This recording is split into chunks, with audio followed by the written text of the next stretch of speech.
Kalorama, a recorded books and Highbridge imprint, presents Disruption: The Senate During the Trump Era, edited by Sean M. Theriault, read by Perry Daniels and Dina Pearlman.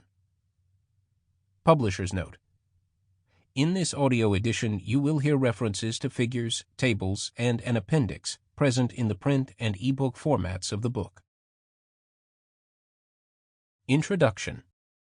Disruption: The Senate During the Trump Era. Frank H. Mackaman and Sean M. Theriault.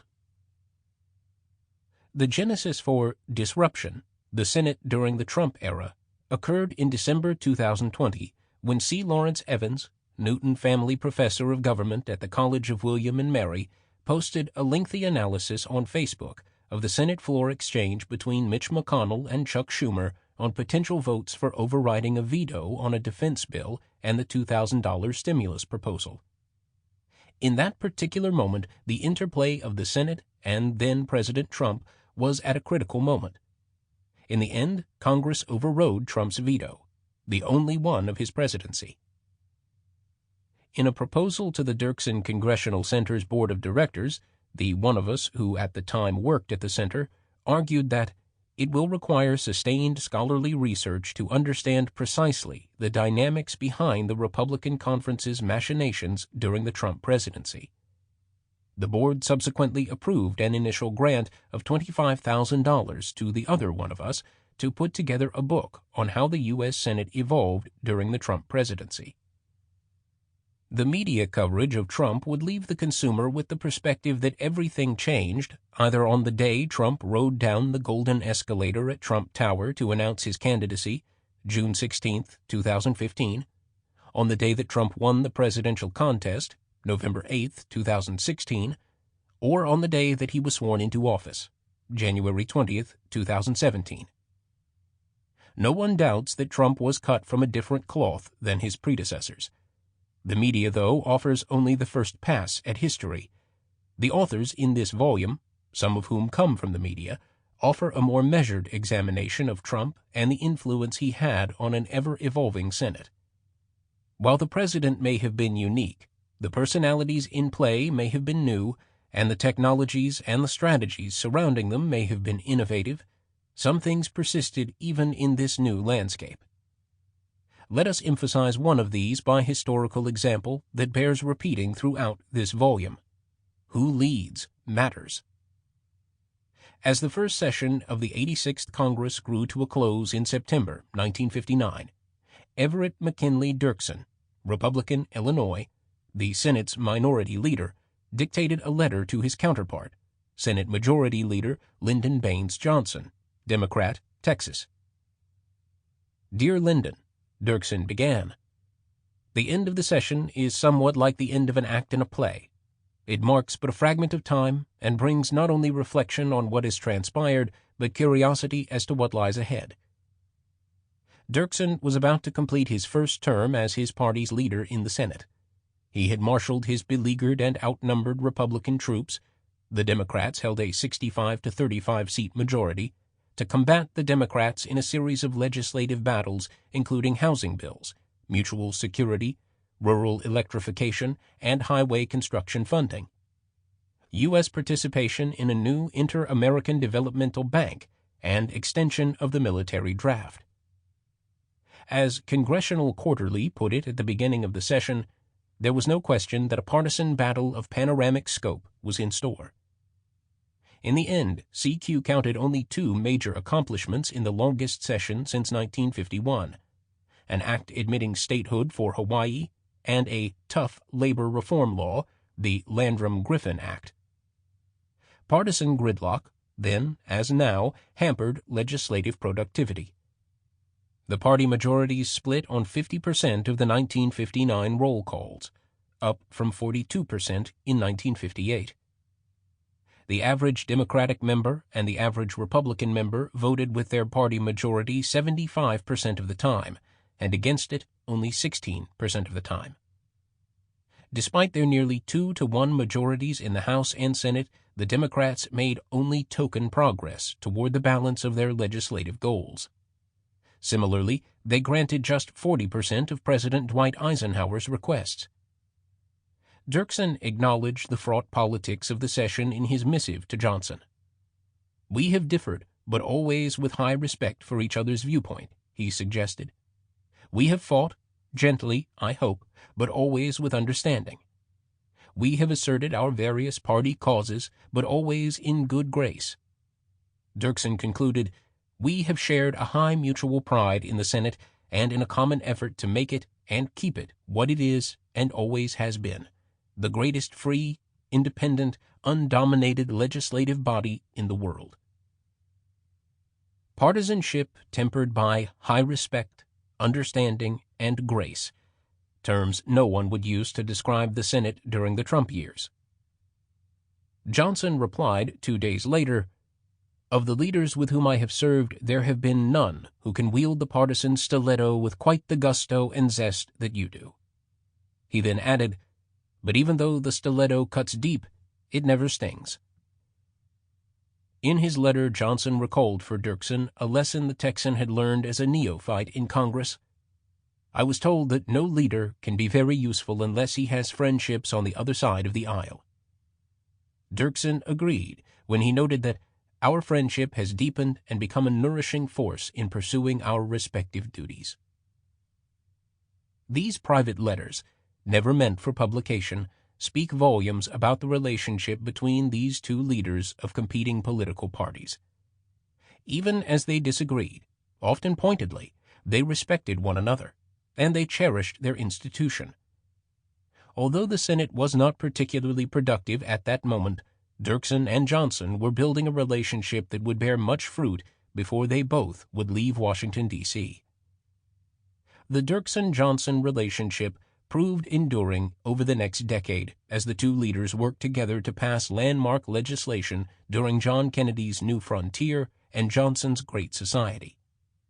In those cases, neither leader, even Johnson then as president, put partisan advantage over the national interest, a calculation few believe party leaders make today.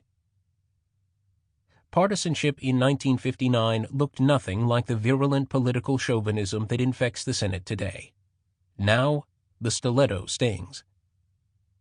Contrasting the Senate during the first year of Eisenhower's last Congress with the first year of the Trump administration shows how much the Senate has changed.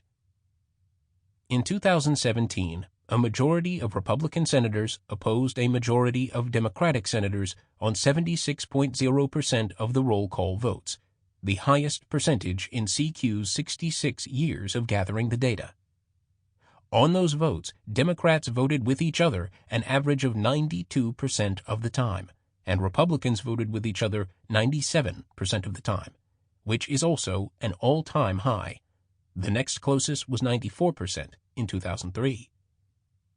While the Senate was embroiled in this partisan morass, it was not clear at all that Schumer and McConnell were exchanging private letters that would become the bedrock of a future Senate that would accomplish great legislation down the road. That the Senate changed from the Johnson-Dirksen era to the McConnell-Schumer era is not in doubt. Why the Senate changed and Donald Trump's role in that change is an entirely different question, and one that we take up in this volume. To answer the question of how much President Trump disrupted the Senate, we brought together what we think is the most diverse set of Senate observers ever assembled in an edited volume. Our authors range from former Senate staffers, Ritchie, Poirier, Bertram, and Wallner, to journalists, Lesniewski and Bellantoni, and historians, Mackaman, Ritchie, Crespino, and Zelizer, to political scientists, Theriault, Evans, Reynolds, Lee, Volden, Wiseman, Russell, Wallner, Howell, and Moe. What made this collaboration so fruitful was that all of the authors, while skilled in the tools of their own particular professions, appreciated the contributions made by those outside their field. The intermingling of the different professions started even before the collaboration on this project. One of the Senate staffers now has her desk in a university, and more than a few of the political scientists at one point collected paychecks from the federal government, when they worked in Congress. Another political scientist cut her teeth in politics at Congressional Quarterly, and a journalist has been the featured speaker at an academic conference. The chapters. Not unsurprisingly, such a learned, thoughtful, and conscientious group of scholars arrived at different answers. Donald Ritchie, who served in the Senate Historical Office from 1976 until he retired as the Senate historian in 2015, makes the important point that while the Senate has changed, the rules have not. As both parties transformed from having both liberal and conservative wings, majority parties reinterpreted the rules to achieve the goals that historical precedents would have forbidden. Because both parties engaged in this behavior before Trump's election in 2016, Ritchie argues that the Senate's behavior during the Trump administration was more a culmination than a disruption. In Chapter 2, Joseph Crespino, the Jimmy Carter Professor of History at Emory University, also looks to history to glean insight from the modern Senate. He explains that senators were disruptors far before Trump moved into the White House. By recounting Strom Thurmond's filibuster of the 1957 Civil Rights Bill, which remains the longest one-person speech in Senate history, Crespino argues that if senators of Thurmond's era had the individual powers of senators today, it is likely that far fewer of the landmark laws ever would have been enacted. C. Lawrence Evans takes us back even further, all the way back to the U.S. Constitution in Chapter 3. He argues that the disruption that we saw in the Senate during the Trump era is rooted in bicameralism. By analyzing the 2017 tax reform battle, he examines how the Trump administration used the structural incongruities grounded in apportionment and chamber procedures to disrupt the Senate. In Chapter 4, Molly Reynolds, senior fellow at the Brookings Institution, examines how the Senate's long-standing trends in the legislative process interacted with an unpredictable president. She explains that the unorthodox lawmaking, which has long historical roots, became even more unorthodox. While she argues that much of what was on display during Trump's term was present before his election, his actions still drove the Senate's evolution in important ways. In the best example of the intermingling of professions, Francis Lee, a professor of political science at Princeton University, wrote a chapter with Bettina Poirier and Chris Bertram, who now both hang their hats in the program on legislative negotiation at American University. Prior to their current appointments, Poirier served many years in the Senate, including 10 years as the staff director and chief counsel for the Committee on Environment and Public Works, and Bertram worked for more than 30 years in the Senate, House, and Executive Branch, including a stint as Assistant Secretary of Transportation in the Obama administration. In their chapter, they discuss how a Democratic-led House, a Republican-led Senate, and the Trump White House came to pass a set of sweeping COVID aid measures on a wholly bipartisan basis. They draw on concepts from scholarship on negotiation to explain how agreements were reached on these massive legislative packages. In Chapter 6, Craig Volden, professor in the Batten School of Leadership and Public Policy at the University of Virginia, and Alan Wiseman, the Cornelius Vanderbilt Chair in Political Science at Vanderbilt University, explain how Democratic senators achieved success even while they were both a minority party and a party opposite the president. The particular set of circumstances of the Trump White House, the Republican drive for judicial appointees, and the drive for solutions during the pandemic created the space for Democrats to achieve legislative success where few expected it. James Wallner, a lecturer in the Department of Political Science at Clemson University and the former executive director of the Republican Senate Steering Committee, argues that rank-and-file senators empowered their party leaders to make nearly all the important decisions off the Senate floor, not only during the Trump years, but also before then and even after. As such, Trump did not have nearly the consequence in the Senate that many believe, including some of the other authors in this volume. In Chapter 8, Julian Zelizer, the Malcolm Stevenson Forbes Class of 1941 Professor of History and Public Affairs at Princeton University, argues that the uneasy personal relationship between President Trump and Senate Majority Leader Mitch McConnell was made functional by their mutual desire to win at all costs.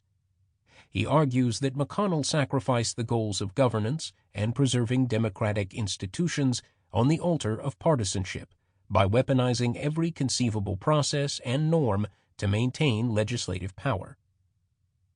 Niels Lesniewski, the chief correspondent for the White House and Congress at CQ Roll Call, documents the unprecedented actions Donald Trump took and discusses how few constraints the Senate put on him.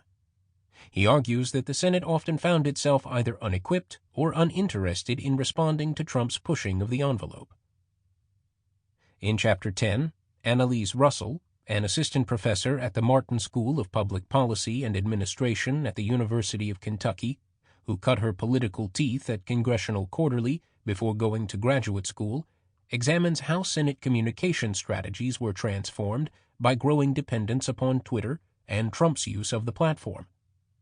She explains how senators adapted to the Twitter environment, where news is always being made, and Trump made misinformation common and facts debatable. She argues Trump was an accelerant, speeding the development of a combustible communication climate rather than the creator of it. Lee Drutman, senior fellow in the Political Reform Program at New America, takes a step back in examining the Senate's legitimacy crisis. He argues that the Senate no longer serves as the second sober thought that the founders envisioned.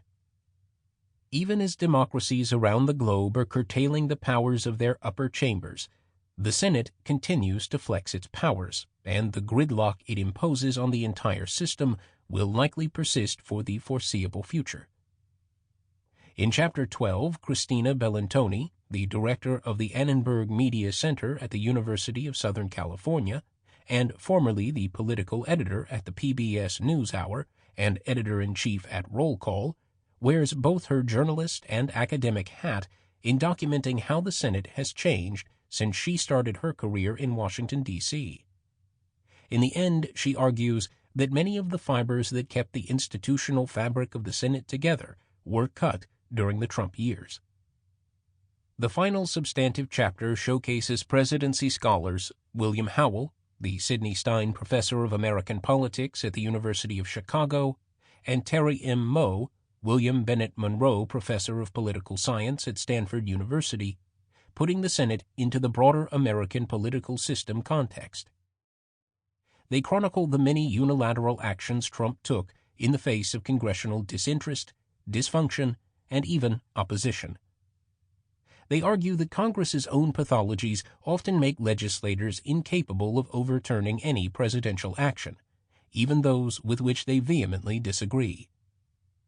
In the conclusion, one of us assesses the Senate since Trump moved out of the White House. It is clear that the Senate has not snapped back to its pre-Trump contours, but rather continues to wrestle with the norms, rules, and procedures disrupted by Trump's 4 years in the White House. Perhaps the hangover is made more severe as Trump still dominates the coverage in news cycle after news cycle. The lessons.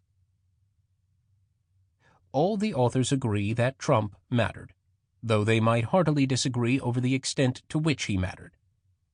Over the development of this book, we argued in person at a one-day conference hosted by the Kluge Center in the Library of Congress and at 2 panels in professional conferences. Those arguments continued over several nice dinners and in email threads that connected us even over distance and time.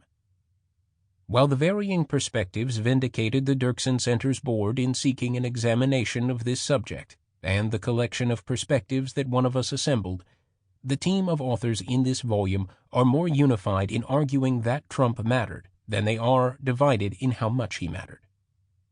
Beyond the explicit question of analyzing, measuring, and arguing about Trump's disruption, the authors weave through their various chapters 4 prevalent themes. First, the Senate matters. To each of the authors, the Senate is more than just a second chamber of the legislative branch. It is the one institution in the national government with compromise written into its rules. While the president can change policy with the stroke of his pen, and a unified majority in the House can pass legislation on a party line vote, the Senate requires support from both parties in all but the rarest of circumstances.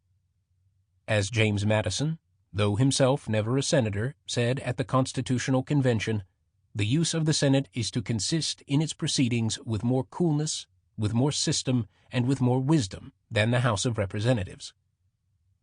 So the authors, admittedly with varying degrees, recognize the uniqueness and peculiarities of the Senate. Drutman argues that ultimately the Senate mattering could be, and in his opinion should be, the Senate's downfall. While Howell and Moe think the Senate's peculiarities undermine its relevance, Bellantoni and Ritchie suggest that these features are what make the Senate so interesting and so important. Second, history matters. None of the authors think that the Senate changed only because of President Trump. What precedes his victory in the 2016 election, and perhaps even what caused it, has its roots at least as far back as the politics of Strom Thurmond, Crespino, or even the Constitution, Evans. Wallner might say that Obama almost seamlessly handed off the baton to Trump in understanding the effect that presidents can have. Without dissent, all the authors recognize that what came before Trump in the Republican Party, Zelizer and Russell, and in the Senate, Bellantoni, shaped the impact he had on how it operated during his 4 years in the White House. Third, rules matter. While the Senate rules were unchanged under Trump, Ritchie, the manner and frequency with which they were used and abused did change, Reynolds and Lesniewski, though not always for obstructionism, Volden and Wiseman, and Lee, Poirier, and Bertram. Senate rules can constrain behavior, but they do not force any one set of actions. Rather, they permit a range that can be influenced by those like the Senate Democrats inside the chamber, Volden and Wiseman, or like Trump outside the chamber, Russell and Bellantoni. Fourth, who leads matters. Whether being led by the great triumvirate, John C. Calhoun, Daniel Webster, and Henry Clay, Czar Thomas Reed, the Senate Four, Nelson Aldrich, William Allison, Orville Platt, and John Spooner, Johnson and Dirksen, or McConnell and Schumer, leaders have discretion in the actions they take. Lyndon Johnson's leadership in the Senate during the Eisenhower administration made a difference, as did his relationship with Everett Dirksen during his own. And so it is the case with Mitch McConnell during the Trump administration and his relationship with Chuck Schumer. While the authors may disagree about how leadership mattered and the extent to which it mattered, no author doubts that the combination of Trump, McConnell, Schumer produced different outcomes than some other set of leaders. At the same time, no author is naive enough to think that any two-party leaders in today's Senate could mirror the mutual affection between Dirksen and Johnson if they wanted to stay on the job. In today's Senate, indeed, the stiletto stings because a sufficient number of senators in both parties demand that it do so. We hope that the listeners of this volume find answers to their questions about how the Senate operates today, while providing some evidence and arguments for those questions that remain open. 1. The Changing Senate's Unchanging Rules. Donald A. Ritchie. Introduction. The U.S. Senate during the presidencies of Donald Trump and Joseph Biden bears little resemblance to the institution that Biden joined in 1973. Then there were no women senators, nor women staff in prominent positions, and few minorities. The Senate's chief computer was collectively reserved for mass mailings. Reporters in the press gallery still telegraphed their stories to their newspapers. No television cameras recorded debates in the Senate chamber. Campaign finance laws regulated and limited contributions to candidates. The Senate met 5 days a week and on an occasional Saturday. 6-year terms encouraged senators to move their families to Washington for the months that Congress was in session, providing opportunities to socialize with each other during off hours. A half-century later, a quarter of the senators were women and minorities held key staff positions. Digital electronics dominated office work, communications, and the media. Television lights brightened the Senate chamber from twilight to high noon. The Supreme Court had disabled most campaign finance restrictions, interpreting monetary contributions as a form of free speech, and causing senators to engage in perpetual fundraising. The congressional work week shrank to Tuesdays through Thursdays, and more members left their families back in their home states, providing less time and opportunity to legislate or socialize. Politically, the Senate underwent an even more sweeping transformation. Biden first took his seat in an institution that Democrats had controlled for 36 of the previous 40 years. Most senators from the South were Democrats, among them the arch-conservative James Eastland of Mississippi. Senate Republicans included such ardent liberals as Jacob Javits of New York. Both parties were internally divided between their liberal and conservative wings, which created what political scientists have described as four-party politics.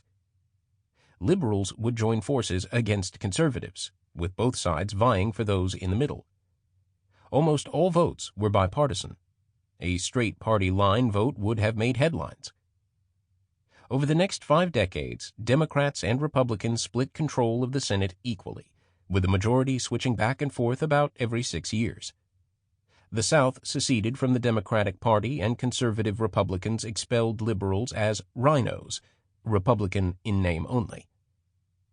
As conservative Democrats and liberal Republicans traded party affiliations, the reshuffling created unprecedented levels of unity within the congressional party conferences, whose members began voting together more than 90% of the time. Bipartisan votes now made headlines. During the four-party era, shifting coalitions prompted compromise and cooperation, but internal cohesion has removed much of the party's incentive to work together. Instead of needing to pacify dissident factions, the leader of a united conference could focus on a common adversary, the other party. Minority parties aimed to win back control in the next election, and unless the issue was of transcendent nature, they saw little reward in bipartisan collaboration. The only significant part of the Senate that had not changed was its standing rules. Business as usual was highly unlikely after such a dramatic shakeup of the political parties, and recent majority leaders have had to struggle to keep the institution functioning. The Senate rule that has caused the most anguish and generated the most calls for reform concerns cloture, the mechanism for ending debate and permitting a vote. The history of Senate treatment of filibusters and cloture reflects the difficulty in changing the formal rules and reveals the alternative tactics that leaders have employed. The Constitution authorizes each chamber of Congress to write its own rules, the Senate and House operating under similar rules, but the larger House gradually adjusting its procedures to permit a majority to act more efficiently.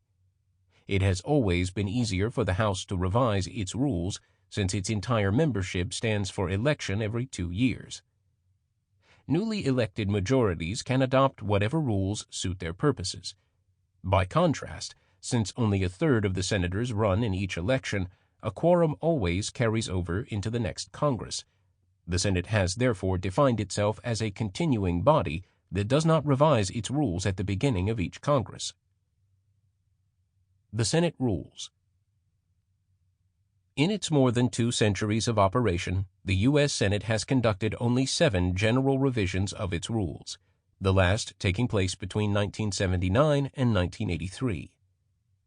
Technically, a simple majority can rewrite the rules, but since revisions are debatable, it takes a 2/3 vote to cut off debate, which means that substantial rule changes can occur only after a broad bipartisan consensus has been reached.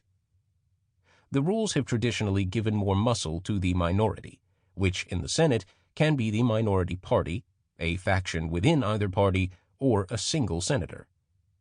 These rules better fit the compromise-seeking, coalition-building, log-rolling, horse-trading days of the past than they do the polarized politics of the present. As the Senate grew polarized, minority parties repeatedly and effectively employed the standing rules to impede the majority. Such recalcitrance prompted the majority to devise creative efforts to enable Senate business to proceed. While the Senate's rules remain... Sample complete. Ready to continue?